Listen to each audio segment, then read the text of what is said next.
Good afternoon, Rotarians and guests. Welcome to the Rotary Club of Toledo. Thank you for joining us this afternoon. As we start our meeting today, it's actually with great sadness that we recognize the passing of Helen Balanis. She passed away on January 12th, and you might recall after that we had a snowstorm, we had a Service Above Self Day, a holiday in between, so we haven't had the chance yet to recognize her.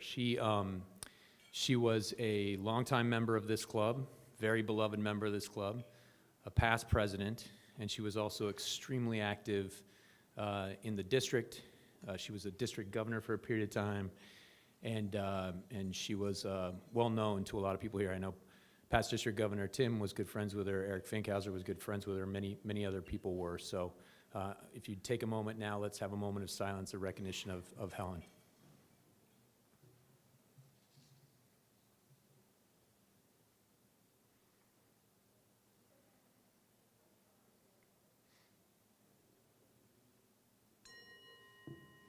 Thank you. At this time, if you haven't already, if you've been networking at your table for a little bit, but if you haven't checked in already, please check in so membership engagement can keep tracking everybody. And I know there were a lot of check-ins, obviously, last week for Service Above Self Day. I think we saw a few of those pictures as the pre-meeting slide, so that was great. Whitney Keeler, would you please come to the podium and lead us in a reflection as well as the Pledge of Allegiance?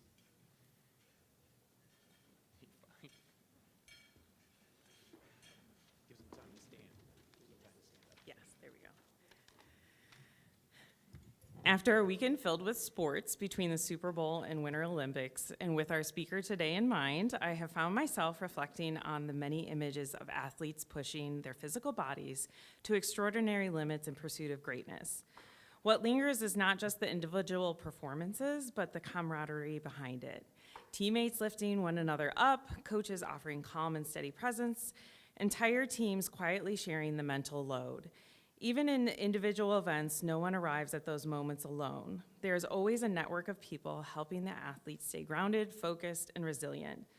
Sports remind us that mental fortitude is rarely built in isolation. It's shaped through trust, encouragement, and shared purpose. Being mentally strong is not only about how we care for ourselves, but about our willingness to notice when someone else is struggling and choose to show up for them. Phil Jackson once said, "The strength of a team is an individual member. The strength of each member is the team." That idea reaches far beyond sports. In leadership, service, and everyday life, we are all teammates in some way. And when we tend to our own mental well-being and while remaining attentive to the needs of those around us, we create spaces where people can withstand pressure, recover from setbacks, and grow stronger together. Please join me in the Pledge of Allegiance. Pledge allegiance to the flag of the United States of America and to the republic for which it stands, one nation, under God, indivisible, with liberty and justice for all. Thank you, Whitney. All right, I'd like to acknowledge this month's meeting sponsor, Skillful Strategies. It's Rotarian Dan Skilleter for his support. We appreciate that, Dan. And actually, we're going to welcome Dan up to the podium today. Dan was gracious enough to take advantage of our contribution this year to the Rotary Foundation that you can make for an additional amount to be meeting sponsor. And so he's going to tell us a little bit about his business and what we can do with him. Go ahead, Dan. Thanks. Thank you.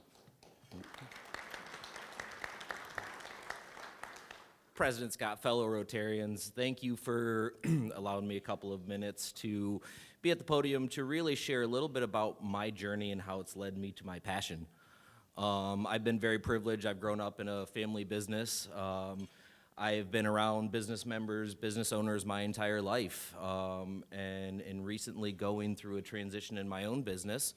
I got certified as a exit planning advisor, and I really realized that our area is, we lack something, and it's not for skills, it's not for knowledge, it's not for any of that, but it's because our business owners have a passion. We are so worried about what happens next, making the paycheck, supporting the people around us, that we forget to take time to think about how do we grow our business to where ultimately we're going to get out of it one day. What makes it valuable to somebody else? Who is going to buy it from me? Too many times we're set in the situation where it's my next generation, it's my supplier, it's my competitor. You don't get a great offer. You don't get back the value that you put in for all the years. You put in a lot of years for your businesses. For those of you who are not business owners, who know business owners, you know what they go through to build what they've built. You have not built a business on your own. You have not done it overnight. You are not going to get out of your business on your own, and you are not going to get out of it overnight. Bringing in people to help you really clarify what that vision is. What is value to you? For some people, it's a paycheck. For some people, it's the name on the side of the building. For most people in our community, it is the people who help them get where they are today. How do you protect those people? How do you keep the value in our community here? And how do you ultimately grow all of the organizations as a trickle-down effect? That's where I come in. I help lead you through a process to clarify what that vision is. And then really when it comes time, what are the options? What is your value? What is your business even worth? Thank you very much for the time.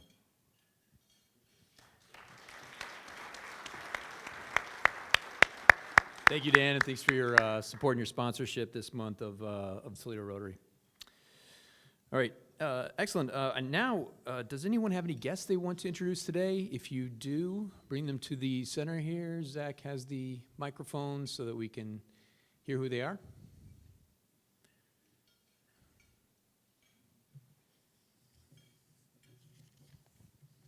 President Scott, I have today with me Sonia Delaney from Directions Credit Union, and she has already submitted her application for membership. Great, thanks, Mari. Welcome, Sonia. Hello, everyone. Today I've got Michaela Becker with Savage & Associates. Great, thanks, Max. Welcome, Michaela. Hi, good afternoon. Introducing Emily Taylor with the Rudolph Libby Group. Oh, great, thank you. Welcome. Hi, my name is LaDawn. I wasn't a guest of nobody, but I was at Volunteer Day Monday and was invited to come, so I came today. Excellent, thank you. Welcome. Thanks for coming. Appreciate it. All right, we also have a special guest today that I want to introduce. Kurt Paul is a financial advisor with Ameriprise Financial, and he's a member of the Rotary Club of Oberlin. He's also the district learning facilitator for District 6600. And Kurt sits on the committee for the district's legacy campaign this year. Please join me in welcoming Kurt to the podium so he can give us an update about the legacy campaign this month. Thank you, Scott. Wow, I'm sorry I was a couple minutes late. There was a fire on the highway, but I'm so grateful to be in front of this group. I've never had the privilege to attending the Rotary Club of Toledo, but you guys cast a big shadow, and you guys do a lot of incredible work. I'm here to give you a just a really quick update. How many of you have heard about our legacy campaign that we're doing right now? Some of you, obviously I recognize, and I know you know, but the legacy campaign was a vision that started, it's been a little over a year ago, to raise awareness about the Rotary Foundation, and also to try to spur some activity within our district to the foundation. As all of you know, money goes to the foundation, it comes back to the district, and we can use it in the form of grants, and we do an awful lot of good work in the district, but we had never made a commitment to try to enhance the endowed fund.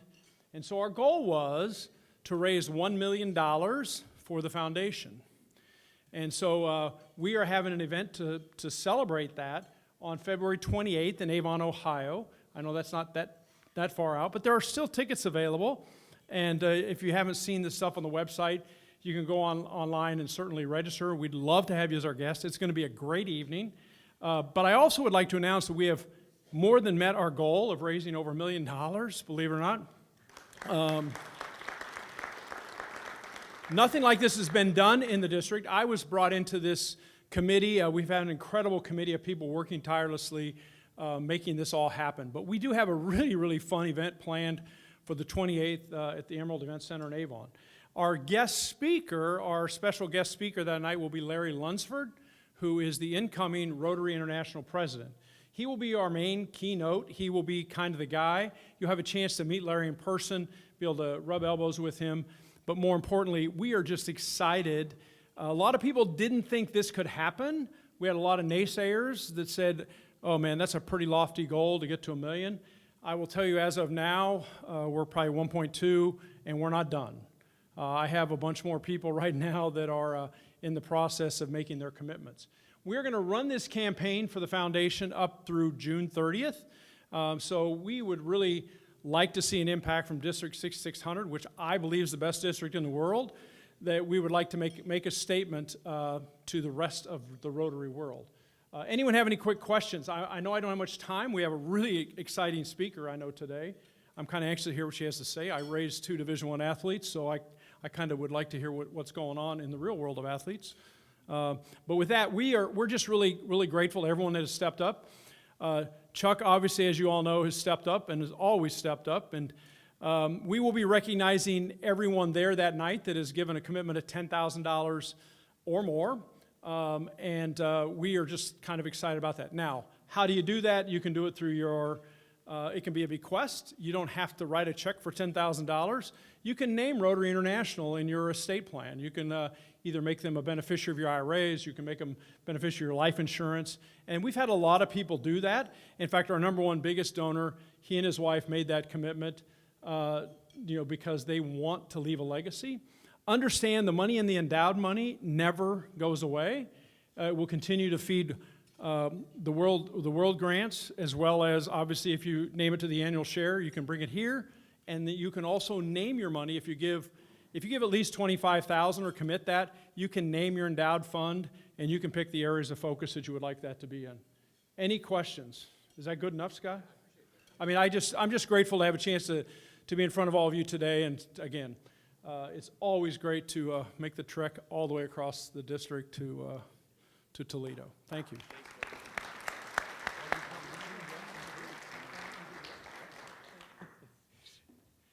Thank you, Kurt. We really appreciate you coming out and talking about that. If you want more information, you can register on DACDB if you want to register for the dinner. We also have information about it. There's a QR code we can get for you as well about it to be able to register, so make it really simple. I know there's a few Rotarians who are going, and I know there are other Rotarians who are still planning to go, so that should be a great event. Thank you, Kurt. Excellent. I also know some Rotarians who've been doing some other great things, uniting folks for good. I just wanted to highlight last week real quick. We had our second Service Above Self Day, and about 60 Rotarians showed up. We had a bunch of different projects. We assisted Toledo Helps Ukraine with boxes of humanitarian aid.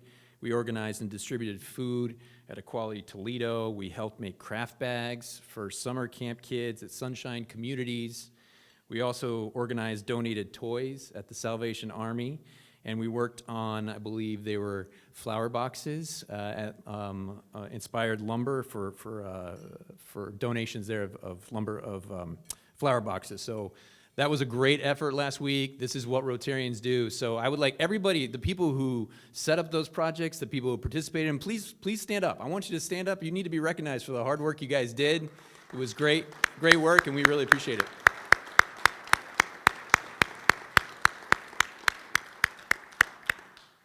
All right, excellent. Let's now turn to today's program. President-elect Candace Harrison, would you please come to the stage and introduce our guest speaker?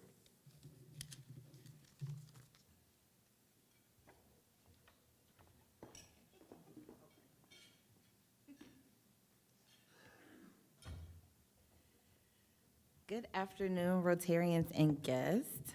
I'm here to introduce our wonderful speaker, Ms. Jonelle Massey. She is the founder and CEO of Agility Counseling Group, where she leads mental health counseling services for students and professional athletes, parents, coaches, and teams at the local, regional, and national levels. Jonelle and her team also provide educational leadership and coaching for school principals and district leaders, as well as organizational consulting focused on strengthening systems and team culture through emotional agility, psychological safety, and empathy. Good thing I can read. That was a mouthful. Jonelle brings over 25 years of experience as an educator and nationally certified licensed mental health therapist. A Xavier University graduate, her work spans K through 12 schools, university wellness centers, psychiatric hospital settings, and private practice. A former Division I basketball scholarship athlete at Xavier University, and an experienced coach at the AAU, high school, and college levels.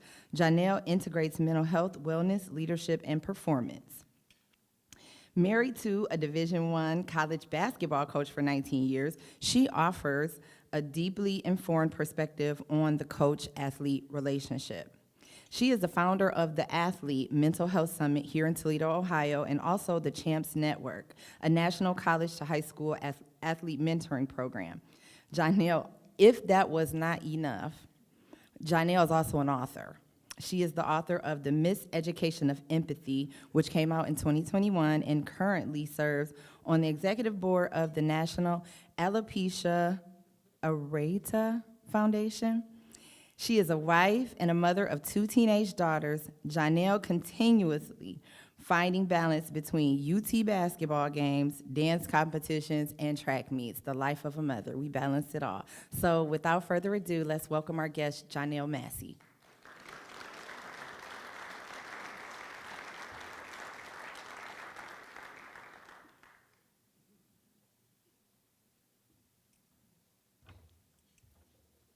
I earned all of that, by the way. No. Thank you for having me. Thank you, Candace, for such a welcoming introduction. I'm excited. I'm a little nervous about the 30 minutes because I have to tell you, back at Xavier, and I don't know if you guys know Trisha Cullop, she was my assistant coach at Xavier, so she can verify this story. But I used to keep my teammates in the gym for way longer than they should have been because we had to make 10 free throws in a row. And I'd get to 9 and I'd be cool, and then I'd get to 10 and then something would happen. And so I tend to extend things, and I'm hoping to get everything through here in the amount of time that I'm given. So thank you so much. I promise we can do this. There are some folders on your table, so it's going to be somewhat interactive. I got my whistle, so y'all got to do the work. All right, we're going to do this together. So we're talking today about the state of the athlete. That cute little girl over there that I'm holding is my senior track runner at St. Ursula. We go on another college visit in 3 days. Track is a different story, I tell you. It's a non-revenue sport, so it's a little different than basketball, but I'm living supporting the athlete at this moment, and I'll tell you about my little one later on, who's a dancer. So let's go. Okay, so one of the things that I do, regardless of who I'm speaking to, whether it's teachers, CEOs, or college coaches, is I do a quick informational and re-education of mental health. So it's awesome that we have all this awareness about mental health nowadays. What's not so awesome is the TikTok clinicians who are giving advice about what mental health is. Amen? Yeah, all right. So what I want to share with you is that with the athlete, we still have the stigma that if you are pursuing mental health, you are weak. And you need to suck it up and grit it out.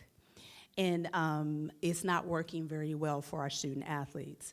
And so what's happening is this pendulum of student athletes really losing the essence of resiliency because we have misdiagnosed or defined what mental health is. So we're going to do that quickly today because we need to figure out how to improve our self-awareness beyond how we feel. So mental health refers to the overall well-being. It can be good, bad, and in between. Mental illness refers to specific health conditions that happen over a period of time. And so when we look at this continuum, and it's kind of blurry, but we have excelling, thriving, surviving, struggling, and in crisis. And so the photo in front of you, we're getting to work already. So I need a captain at every table to open up those little pieces of paper, and it mimics the continuum right here. And then on the side is 5 definitions in white paper that we are going to match together as a team at the table in less than 60 minutes, meaning you're not going to miss the 10th free throw. We got it? Okay. And so if you can do that at that time while I'm still talking, what we're going to do, and the reason why we're doing this is because it's not black and white. It's not you're good or we send you to the hospital and you need some help. There are things that are happening in between that we need to be aware of and need to be educated on. And so I'll stop talking for about 60 seconds, and let's see at your table if you can match the definitions. And I'm going to work you 3 more times, so get used to it, okay? Match the definitions with the continuum. Go.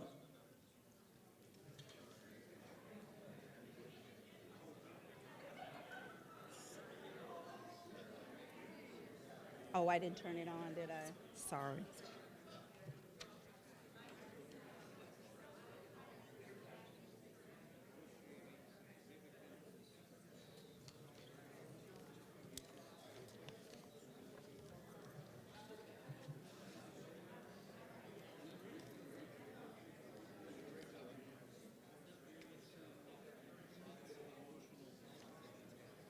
Okay, 30 seconds.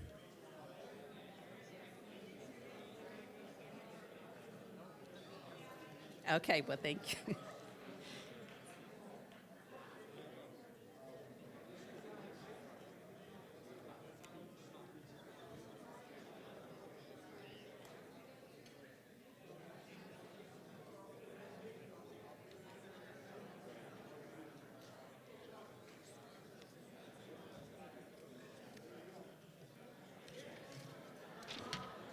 Okay, how are we doing?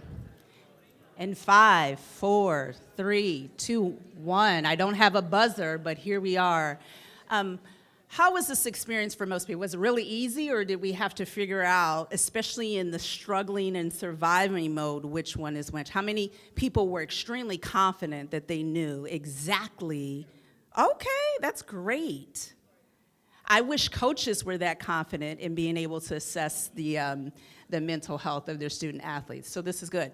So one of the things that we need to know that in excelling, we are at our peak, right? And it's also the behaviors that are at our peak, because sometimes feelings will tell us otherwise, all right? They're not always facts. So the next one, thriving, we have a stable mental well-being. So how many people got that one right? In thriving, yes. Everybody's nervous, right? In surviving, the interesting thing that you need to look at there is that there is symptoms of strain in surviving. We're going to talk about generations and how they labeled surviving and thriving in just a second. The next one, struggling, is a challenge in functioning. And lastly, emotional distress and impaired functioning would be in crisis. So one of the things that's important with this is nothing new. Back in 1958, we had what was positive mental health. And Ms. Jonda, she said that, listen, we have to get an axis of continuum. And then Corey, a sociologist in 2002, said, we need a dual continuum model. So that's that hard to see little circle thing over there. And it puts mental health across from mental illness. And that's to say that someone who is living with a diagnosis of mental illness can still be excelling. Right? That's really important, not only in the realm of athletics, but just when we're talking and building capacity with young people, a lot of times they will identify by whatever diagnosis they have. And so it's interesting and it's very important that we see the duality of both of those. Okay? All right. Athletes are expressing more and suppressing less, even in the face of retaliation. So I would say back in my day, you started to see folks really speaking up about how mad they were, and I was looking over at my teammates like, oh, where is she from? What state is she from? Because I kind of was under the tutelage of like, you don't speak, and your coach is the authority, regardless of how you're feeling. And so we saw that in the 1900s when I played, and now, now we're seeing it a lot more because kids nowadays are seeing and they're hearing about the permission to express your feelings. So there's a lot of courageous student athletes saying, listen, I can't endure this by myself. People keep telling me to say something, and so I'm going to say something. One of the things that we have to be mindful of when we talk about workplace, how many times do we hear over and over again that we're working in a multi-generational workplace? Right? Very complicated. Have you guys ever thought about, especially in youth and high school athletics, it is extremely multi-generational. So you have Gen Z and Gen Alpha now, who are our athletes, and then their parents are old millennials, am I allowed to say that? And Gen X. And then you have some boomer coaches still, along with Gen X and millennial coaches. So I work with Tiffin University in their athletic department, and I've had to change my coaching with their coaches because I'm looking at 25-year-olds. So we have millennial coaches. So that makes for a multi-generational ecosystem. And when we talk about assessing the mental health of student athletes, we have this misalignment, and it's causing more stress. So for the folks who are like me, who are either Gen X or boomers or even older, think about how we were raised. And even some do I have any millennials in the house? Okay, millennials, I'm excited to see you. So listen, I want my millennials to answer this question because I already know that my Gen X and my boomers are gonna know the answers to this. Are you ready? Okay. So what's the end of this statement? Children are to be seen and, are y'all millennials? Okay, all right, all right, here we go. So what goes on in this house stays in this house. Keep crying and I'll give you.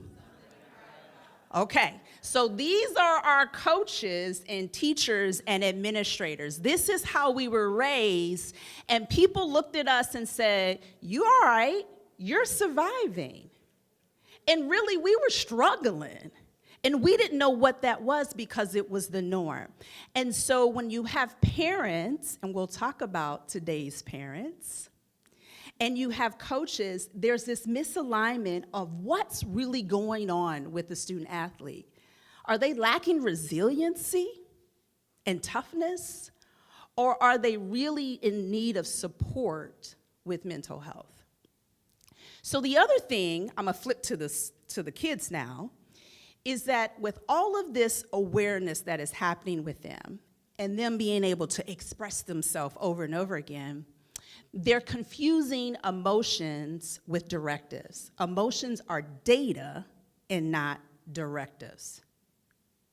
So that means when we are in heightened emotions, it doesn't necessarily mean that we have to respond to them. Our behaviors don't have to respond to them. It also means that our assessment of how we're doing, whether we're struggling or thriving, or if we're in crisis, is not based on solely how we feel. And that is what needs to be explained to the students so that they can be better at self-awareness.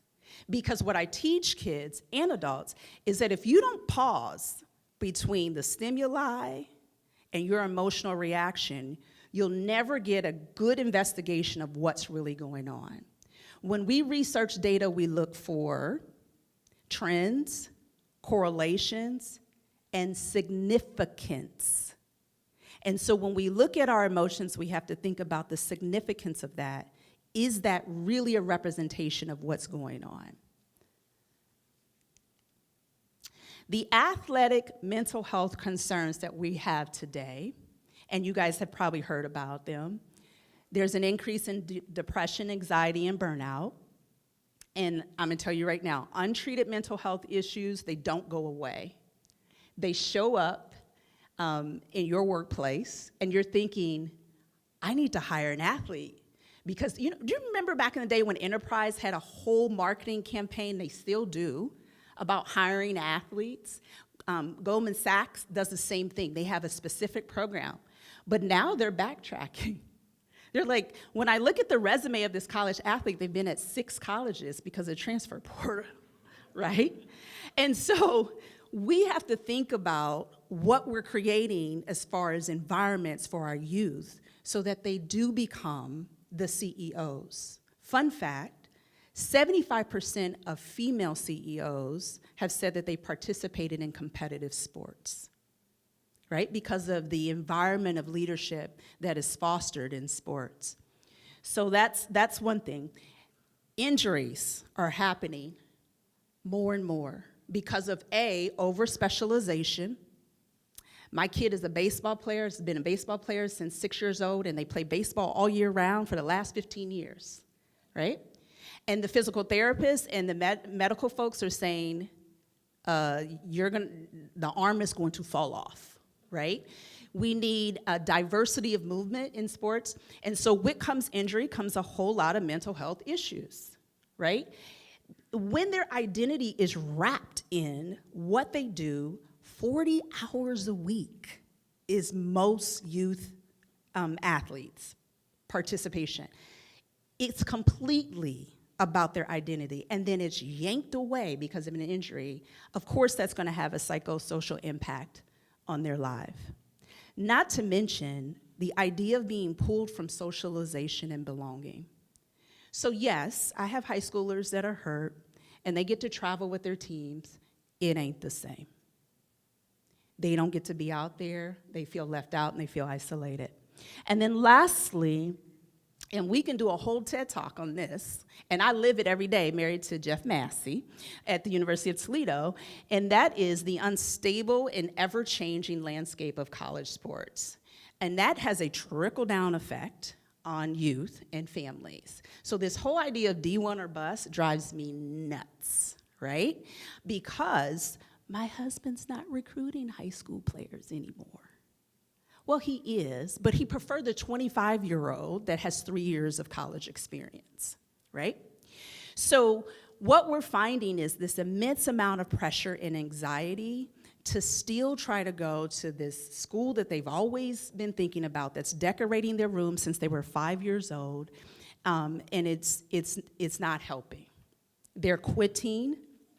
And high school participation is declining in some areas. Luckily, not so much in Toledo, and we'll get to that. So increasing clinical concerns for high school and college athletes.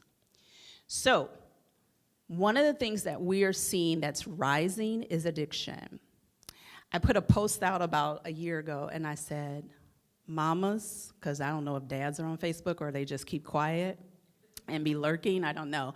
But I said, mamas, your kids are smoking a lot of weed. And when the kids say touch grass, like that's supposed to be like a therapeutic, psychological thing, like go outside and touch grass, but some of them are touching the other grass, right? And a lot of them are experiencing psychosis. So it's not as safe as they think it is. We're seeing an uptick in that. Anxiety and eating disorders, especially with our male athletes with eating disorders, because of the minimization that happens with male athletes and eating disorders. And then depression and sleep disturbances. Sleep is so important. I've been working with a sleep expert with my athletes. It's crucial. They're on the phone. They're not sleeping. And then gambling addiction, more so at the college level, but you'd be surprised what's happening at high school level. So how many people know about prop betting? Okay. It is a whole thing at the college level. So for those who don't know, that means you can bet on a single play of a game. So like missing the first free throw or any of those, first pass is gonna be, 20 yards. I don't know if it's that intricate. But you have these student athletes at the college level not even wanting to go to class. Because when they sit down next to their peer, they're like, listen, why don't you go ahead and miss that free throw? So it's extreme pressure, and we're finding out that some of them have succumbed to some of these point shaving and things of that nature. And so gambling addiction is a thing. It's happening. NCAA is cracking down on it. But again, it has a psychosocial impact on the student athlete. The anxious generation. There's a book about it. There's a Netflix show about it. One of the things that I'd like to talk about within the athletic ecosystem and the culture of sports is that anxiety can happen before the court or the field. So oftentimes we say performance anxiety. But when we look at student athletes, we are finding that most of the anxiety that they're reporting is due to social media in a way that you might not realize. So back in the day when I played, I was really good at defense because I was a soccer player, actually, to be honest. And I had to rely on my defensive skills to hurry up and lay it up before anybody fouled me because y'all know about free throws, right? Right. So I would take a lot of risks. If I thought I could steal it, I'd steal it. Side note, I averaged like 9 steals a game in high school. So that's what got me to Xavier, right? And so what you're not seeing in student athletes now because of social media is risk-taking. Why? It'll go viral if they miss, if they accidentally fall trying to get a steal. What kind of mess is that? So when I hear coaches talking about, well, back in my day, I go, don't even. Because you did not have to think about what play is going to be a meme before you even get on the bus, right? So that kind of stuff is what our student athletes are dealing with when we talk about anxiety. Okay, back to the table, because I've talked long enough. All right, what I want you to do is pick out pink. You either got hot pink or light pink. And those are some catalysts now we talked about social media, but the research clearly states one thing that by far outweighs the other instigators of anxiety. So if we look at the pink, we have here performance pressures, socioeconomic stress, social media, which we mentioned, it's not number one, side note, trauma and parental overprotection. You got 30 seconds. I want you guys to pick at least your top 2 that you think are the main instigators of anxiety for all youth. So let's back up and get away from athletics here. Youth 5 to 18. Social media is impactful, but not on a span of 5 to 18. So which one is it?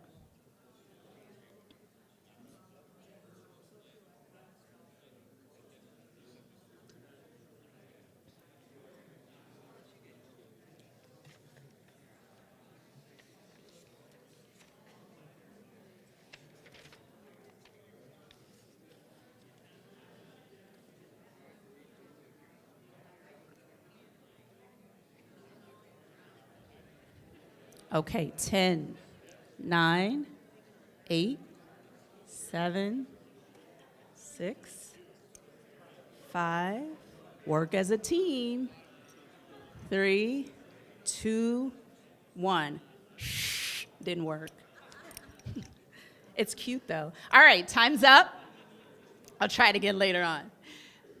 Okay, anyone can throw out an answer that they think. Be confident. We're talking about risk-taking here.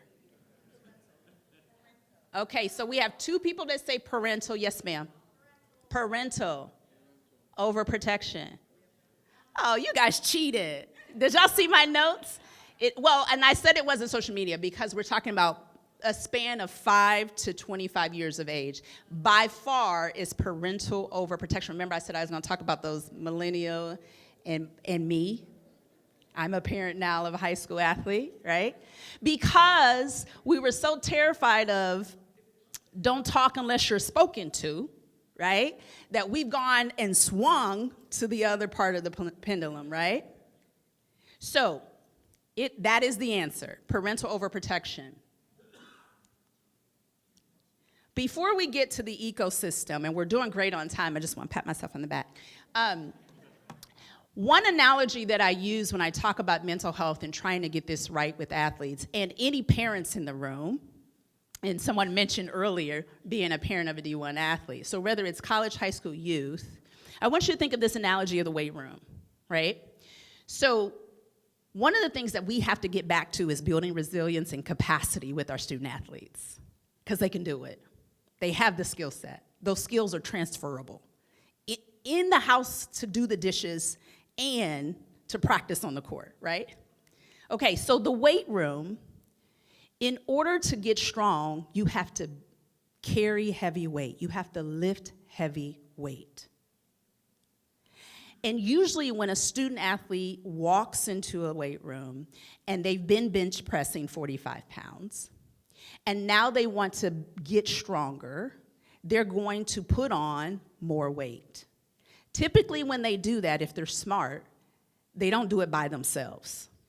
They get a spotter. So now when we're thinking about parents and overprotection, we need to redefine what that looks like for coaches and parents in supporting and building capacity for student athletes. So with a spotter, you're not standing 5 feet away. You are standing next to them. And you're putting your hands underneath the bar. And if they need your help, you are lifting it up with them, barely. You want them to do most of the work. Should I say it again? You want them to do most of the work, right? And once they've been able to do that, you step away, especially when they're able to do it more and more. The problem is parents ain't stepping away, right? And then they're standing next to them and they're celebrating for a long time. And it's like your celebration is actually creating a ceiling for your student. It's like step away, high five, move on so that they continue to put on more weight and build more muscle. So that is what our role is as parents, community advocates, athletic directors, however you are involved in sport. It is an ecosystem. We have these shifts in mindsets that are happening, unfortunately, with this athletic ecosystem. We do have other parts. We have fans. We have sports industries and businesses. But as far as mindset, we have this win at all cost, no matter what, right? We have this adult-centered mentality. So whether your kid wants to be the star or not, you want her to kind of be the star, right? So one of the things that my husband came home with, he was so upset. He said, I went to go see a point guard because the boy averaged 15 assists and 2 turnovers a game. That's crazy, right? He shows up in the room or in the gym along with the other college coaches, and this guy starts shooting all the time.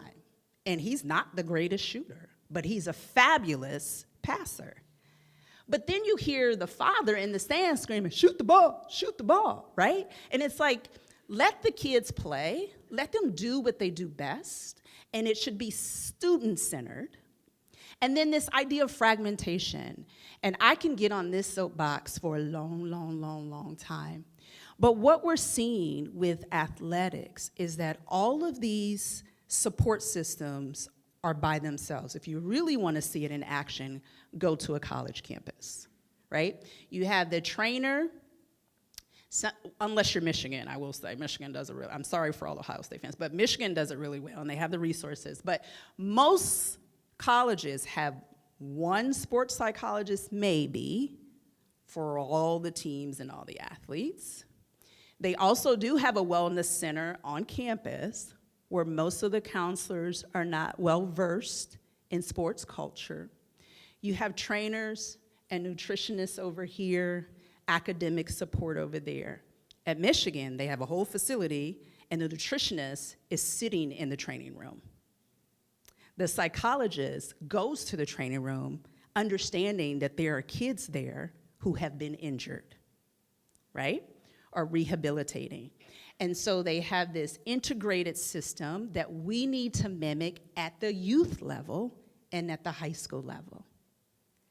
And I'm gonna tell you what my solution to that is very, very soon.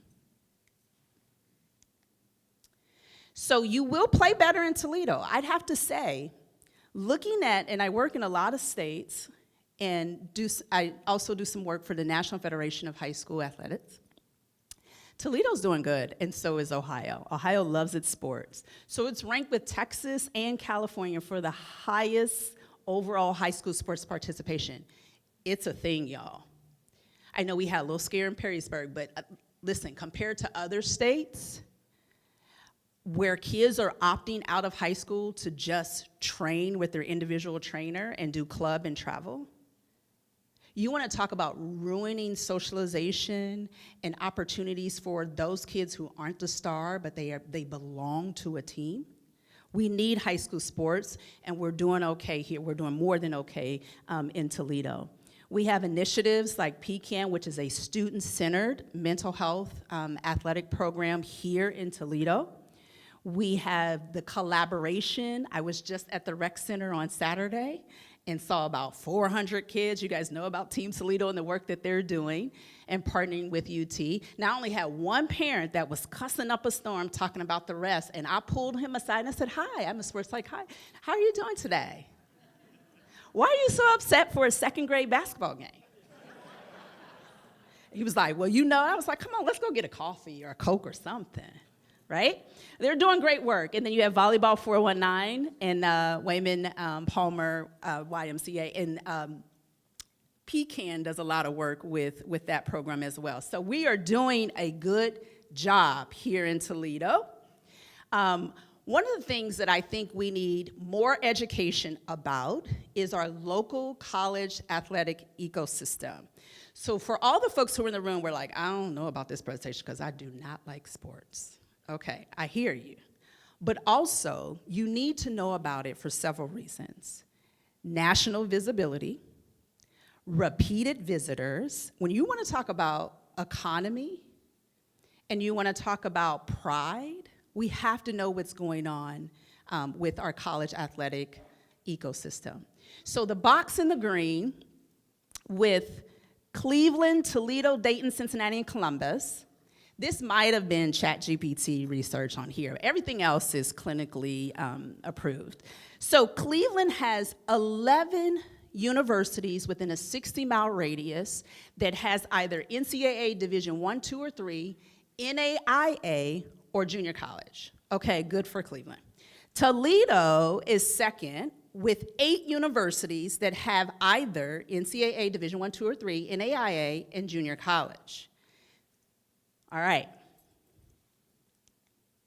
I want to know what you know. So let's look at the first question. Which local universities have the most sports teams? So in your packet, you have purple. You have a list of universities, and we're getting close on time, so you have 30 seconds to give me the top 3 local universities that have the most sports teams.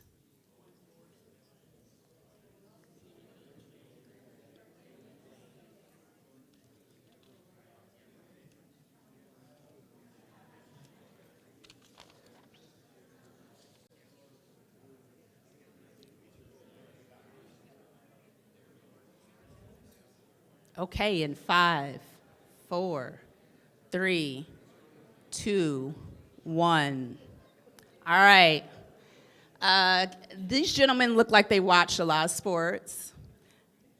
I don't know, I just made a total assumption. I don't know what I was thinking, but can you give me an answer?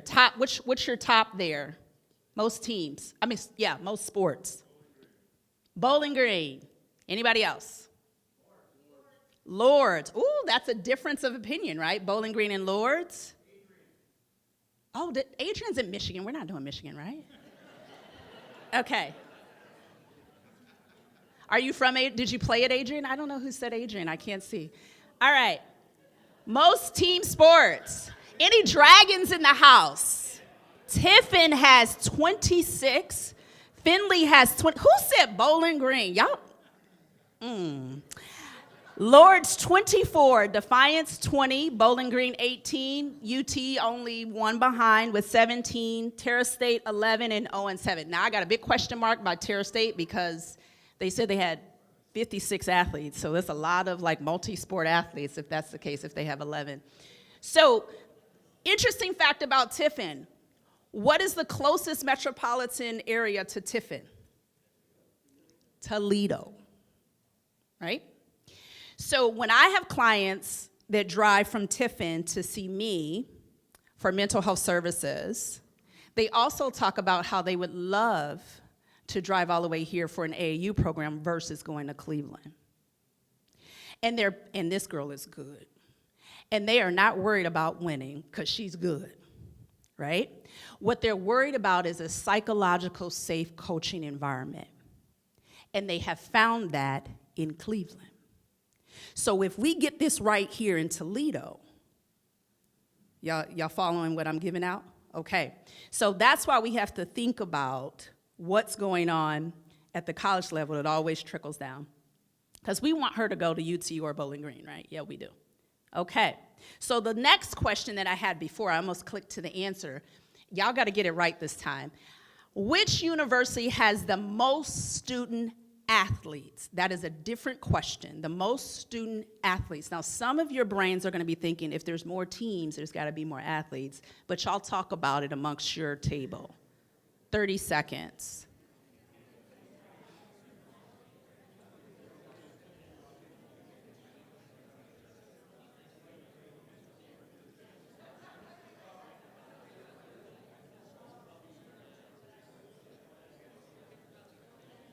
Y'all got it? Okay. I'm pushing time. I'm trying to make this 10th free throw. Mr. John Jones, what's your answer? The University of Toledo has the most student athletes. Lords, that's an interesting question. Y'all are down for Lords. I know you are. You keep saying Lords. Okay, most student athletes. Tiffin has 8, go Dragons. Tiffin has 859, Finley 780, Bowling Green 495, UT 483, Defiance, I don't know if you guys can see, 464, that's what I said. Lords 448. Huh. Almost 35 less than the University of Toledo. Look at, that's why y'all cheering Lords over there, right?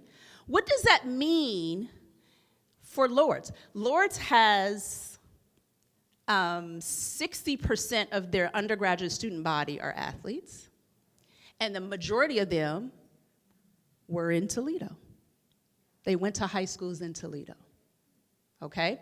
Defiance has 80% of their undergraduate population as student athletes, okay?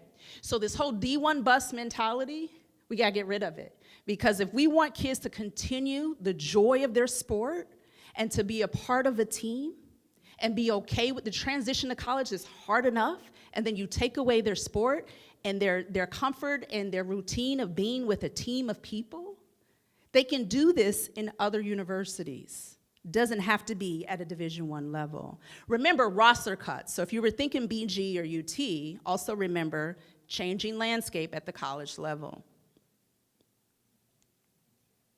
So bringing it home here, we must advocate for athlete mental health because guess what? It is a population that is assumed that they're okay and that they're privileged, and they are not privileged when it comes to mental health. They are expected to endure more trials and tribulations than anyone else. That's my biased opinion. We need to take this on as a village. Shared responsibility and collaboration towards, one of the things is like high schools for sure, they are supposed to do everything. And the parents expect the high schools to do everything when it comes to student athletes. As community members, we have to figure out how to get part of the conversation so that we can help out our student athletes. And then lastly, I can't even read it over there. What does that say? Oh, yes, that's the most important. Invest beyond the jersey. So we have to start investing in programs that look at mental health and psychological safe environments. You know, it's okay to have access, but what are we giving access to? Abusive coaches, right? So we have to make sure that we create an environment that's conducive for all the things that sports is supposed to provide. Character development. So that's what I'm trying to do with Agility Counseling Group, is to address all of those. I'm collaborating with as many entities in Toledo in order to put on the second annual The Athlete Mental Health Summit at the Imagination Station on February 23rd. Last year was our inaugural event, and we had 350 people. We had 200 students from 17 high schools last year. We have 22 high schools signed up this year in the morning. Many of you represent organizations and companies that have sponsored this, so thank you. It is meaningful work. The emails that we receive from staff and teachers say this was so needed. We are supporting the whole athlete. We're talking about nutrition. We're collaborating with Divergent Dietitian, with the University of Michigan. I told you they have resources. They're bringing down 5 of their athletic therapists that travel with their sports teams. And so we have a morning and an evening session, and the flyers you have on your table are about the evening session, which is geared toward athletes, mostly parents, and coaches. We even have a high school NIL session that parents can learn the real facts about it. It's not what you think. As the kids say, this ain't that. It's not college NIL. And we don't want kids to lose out on their high school eligibility because they did not know the rules about posting for their local restaurant in their high school uniform, which is illegal and jeopardizes their high school eligibility. So we're also having an NIL session in the evening as well. The thing to the left, I started a pilot program. I went to a summit in Chicago where 1,700 college athletes were there, and I was not gonna leave that hotel room and not seek out any of these student athletes who wanted to mentor high schools, student athletes. And so they said yes, and we found a way to do virtual mentoring across Ohio. I teamed up with a young lady out of Cincinnati who was a former GM and head coach of the Chicago Sky. And so we had our first session. We had 4 young ladies who participated from Toledo. It is free to the kids and to the family, and 5 of those mentors will be at the summit. So we're excited about the work that we're doing, and more to come on an alliance to get everybody on the same page, supporting the whole athlete. And there's my youngest, the dancer. I'll stop there.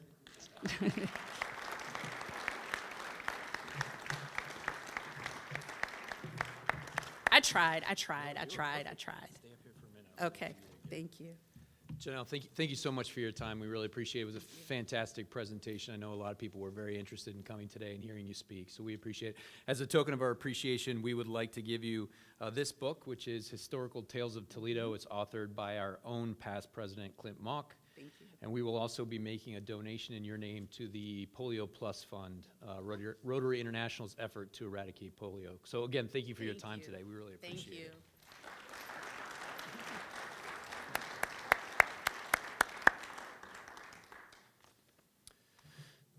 Great. All right. Well, there is no program next week, next Monday, in observance of President's Day. After that, we will be back here again on February 23rd. We'll be joined by fellow Rotarian Jamie Helt of Highland. We've also been able to reschedule Dr. Holloway because he was going to come on the day that we had the snowstorm, and he has graciously agreed to give us another date, so that will be March 2nd. There are 2 meetings today. Program Committee is in Summit A, and the Community Services Committee will meet later tonight, 4:30 p.m. at Maumee Bay Brewing. Thank you all for coming today, and please go out and unite some folks for good. We're adjourned.